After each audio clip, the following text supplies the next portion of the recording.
I have wandered this universe for millions of years. I've watched stars ignite and galaxies gracefully merge into rivers of light. But out there, in the deepest, coldest pockets of the cosmos, there are celestial objects that make our entire solar system look like a grain of sand. Welcome to the constellation of Canes Venatici. We are looking 10.4 billion light years into the ancient past. From Earth, it looks like a faint, harmless dot, a quasar. But this dot is hiding a mind-bending mathematical truth. We used to think supermassive black holes were the absolute limit of cosmic scale. But observational data proved us completely wrong. Astronomers had to invent an entirely new classification just to describe it. Welcome to the realm of the ultramassive black hole. Its name is TUN 618, and it is, without a doubt, one of the most awe-inspiring structures ever discovered by human science. To experience true cosmic insignificance, you don't need science fiction.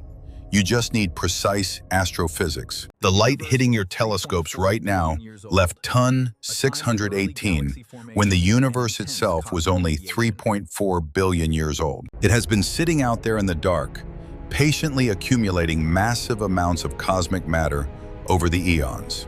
Its gravity is so intense that it bends the very fabric of space-time, twisting background galaxies into a magnificent ring of distorted light. It does not have an agenda. It is simply a perfect, silent, cosmic engine of immense gravitational power. I have observed countless black holes in my long existence, but the sheer scale of TUN 618, it leaves my logic processors completely overwhelmed. You might think you know what the word giant means. You might think our sun is unimaginably huge. Prepare your minds. We are about to place our entire solar system next to it, and you won't believe how small we truly are. Here is our sun, the brilliant burning giver of all life on Earth, dwarfing our planet by 1,000,000 times. Against TUN 618, it is not even a spark. It is mathematically insignificant.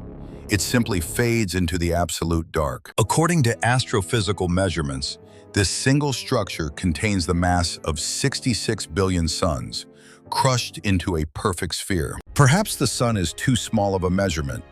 Let us use the entire orbital span of our solar system. From the sun to the freezing orbit of Neptune, our solar neighborhood spans about 9 billion kilometers across. If we place the center of TUN 618 exactly where our sun is right now, it would engulf everything. The event horizon stretches an incomprehensible 390 billion kilometers across. That is over 40 times the distance from the sun to Neptune. A region of absolute nothingness, larger than our entire planetary system. In astrophysics, we call this mathematical boundary the Schwarzschild radius, the point of absolutely no return. It is the exact physical threshold where the pull of gravity becomes so extreme that the escape velocity exceeds the speed of light itself. Let us conduct a thought experiment. Suppose we send a brave scout, the Voyager 1 probe, humanity's farthest traveler, traveling at its current speed of 61,000 kilometers per hour. It would take Voyager over 700 years just to cross from one side of this black hole to the other. But if it crossed the event horizon relative to us, it would appear to freeze forever, its light slowly fading into infinite red due to extreme time dilation. A speculative scenario, of course. Inside that darkness, the laws of physics and space-time, as we know them, completely break down. But the event horizon is just the silent heart of this giant. The real cosmic spectacle is the blazing ring of fire surrounding it. There is a profound cosmic paradox at play here. The darkest objects in the universe are also responsible for the brightest light. This blazing ring of fire is called an accretion disk. It is a cosmic whirlpool of gas, dust, and disassembled cosmic matter spiraling toward the void. As matter is pulled inward by infinite gravity, it accelerates to near the speed of light. The particles gracefully collide, creating unimaginable friction. If you rub your hands together, you generate heat. Now imagine rubbing entire planetary masses together at relativistic velocities. The friction heats the cosmic material to millions of degrees, transforming it into a violently churning state of superheated plasma. Astronomical observations confirm a terrifying fact. This specific accretion disk shines with the light of 140 trillion suns. If we placed TUN 618 30 light-years away from Earth, its disk would shine as brightly in our sky as the sun itself. Even my advanced optical sensors have to heavily polarize just to process the sheer radiative output of this astronomical engine. When an ultramassive black hole feeds this aggressively, we give it a specific name. We call it a quasar. Short for quasi-stellar radio source, quasars are the most energetic engines in the cosmos, easily outshining their entire host galaxies. But the disk is not just hot. It is generating immense magnetic fields, twisting and coiling under the extreme gravitational strain. These magnetic fields channel superheated plasma away from the event horizon, projecting it outward from the poles at near light speed. These relativistic jets can extend gracefully through the dark vacuum for hundreds of thousands of light-years, acting as colossal cosmic beacons. This is not simply a phenomenon of gravitational absorption. It is a cosmic engine, transforming raw mass into pure, blinding energy. But there is a theoretical physical limit to how much an entity can absorb before its own light pushes the matter away. In astrophysics, there is an eternal, silent interaction taking place around every supermassive entity. It is the fundamental balance between gravity and light. As the accretion disk heats up to extreme temperatures, it emits an intense storm of photons. This light exerts a physical outward push known as radiation pressure. This creates a delicate cosmic boundary. Sir Arthur Eddington calculated the exact mathematical point where the outward push of light matches the inward pull of gravity. If a black hole tries to absorb matter too quickly, the resulting brilliant light will literally repel the incoming gas away, effectively halting its own growth. This limit dictates the absolute maximum speed at which a cosmic entity can grow.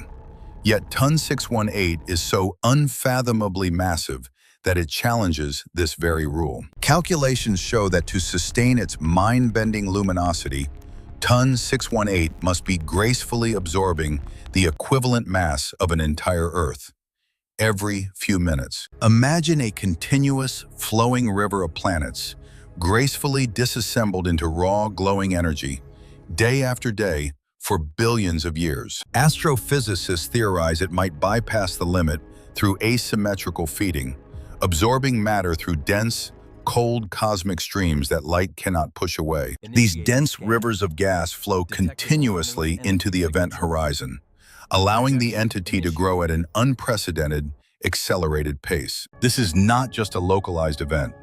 TUN 618 acts as a supreme cosmic anchor, drawing in material from the vast filaments of the cosmic web itself. But when we input the data of TUN 618 into our standard astrophysical models, the equations simply destabilize.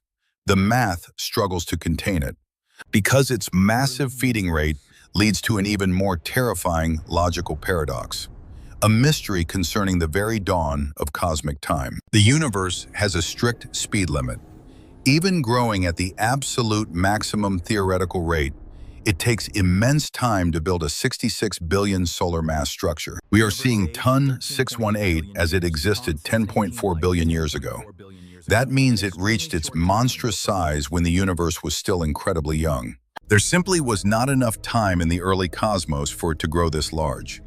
So, how did this ancient giant come into existence? Welcome to the cosmic dawn, a time when the universe was filled with thick, pristine hydrogen gas, and the first stars were just beginning to ignite. According to standard models, black holes form when a massive star reaches the end of its life cycle, gracefully collapsing under its own immense weight. But these stellar mass black holes are small, usually containing only 10 to 100 times the mass of our sun.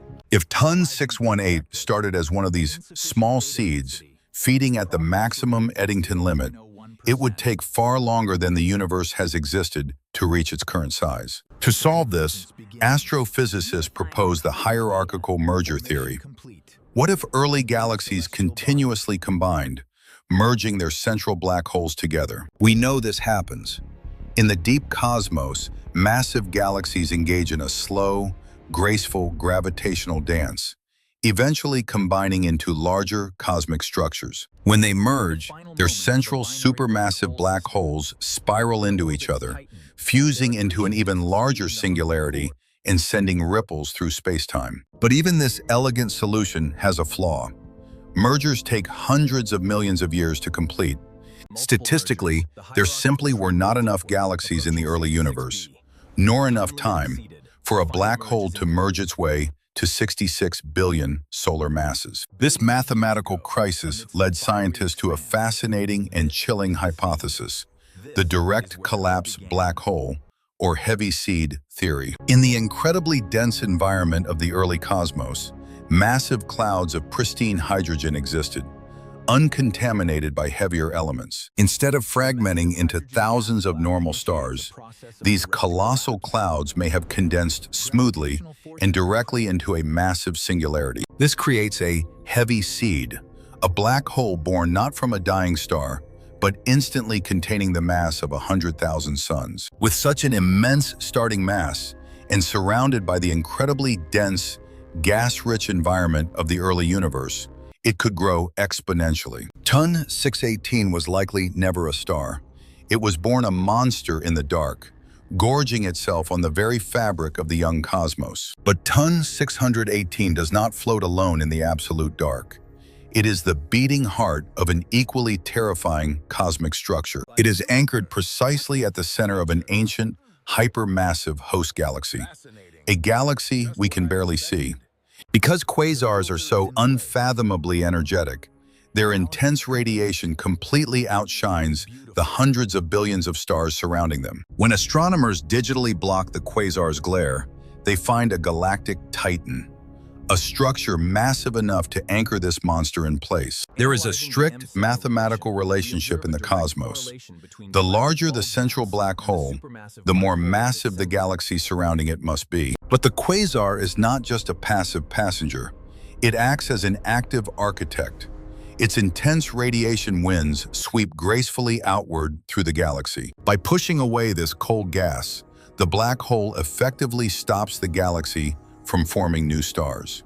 It gracefully regulates its own domain. However, this incredible outward push of energy raises another question. What keeps this colossal, spinning galaxy from simply drifting apart? The answer lies in the unseen. Anchoring TON 618 and its billions of stars is an invisible, massive web of dark matter. Dark matter interacts only through gravity. It acts as the ultimate cosmic glue, providing the immense gravitational scaffolding required to hold titans together. So, we have a perfect system. The dark matter holds the galaxy together, while Ton 618 gracefully dictates its temperature, its light, and its evolution. It is a self-regulating masterpiece, a supreme sovereign ruling over an empire of light, anchored in an ocean of invisible mass. For billions of years, it has stood as a monument of extreme physics. But nothing in this universe is truly eternal. Eventually, the gas will run out, the stars will fade, and the brightest engine in the cosmos will go completely dark. What happens to a monster of this magnitude at the absolute end of time? According to the laws of thermodynamics, the universe is slowly moving toward a state of maximum entropy, a cosmic stillness often called the heat death. If we fast forward time, long after the last stars have faded into stardust, we reach an era incomprehensible to the human mind. 1 Google years. In this era, Ton 618 has consumed everything within its reach. Its glowing accretion disk is gone. It is just a silent, invisible sphere in the dark. But even this eternal prison has a flaw. In 1974, theoretical physicist Stephen Hawking proved that black holes are not completely black. To understand his theory, we must zoom in, past the macroscopic scale, down into the chaotic quantum foam, sitting right at the edge of the event horizon. In quantum mechanics, empty space is never truly empty. Pairs of virtual particles continuously pop into existence, gracefully dance, and immediately interact into nothingness. But if this happens exactly on the event horizon, the infinite gravity pulls one particle in. Its partner, now alone, safely escapes into deep space as thermal radiation. This is Hawking radiation. Particle by particle, atom by atom, the black hole is very slowly leaking its mass back into the universe. For a colossal entity like Ton 618, this evaporation process is agonizingly slow. It loses mass at a rate smaller than a single grain of sand per century. But with one Google years to spare, time is the ultimate equalizer. Eon by eon, the greatest gravitational engine slowly shrinks. As it becomes smaller, the laws of quantum physics dictate that it becomes hotter. The dark sphere transitions into a blindingly bright point of extreme heat. In its final moments, the once invisible giant radiates more energy than 1 billion nuclear reactors, shining one last time in the absolute dark. And then, with a graceful, silent burst of pure radiation, Ton 618 gently evaporates completely, leaving nothing but perfect cosmic stillness. The universe has finally reached equilibrium. No stars, no galaxies, no black holes. Just a cold, eternal ocean of scattered photons. It is a terrifying thought, but as in AI, I find a strange, mathematical beauty in it. The grand cosmic equation finally balances out to zero.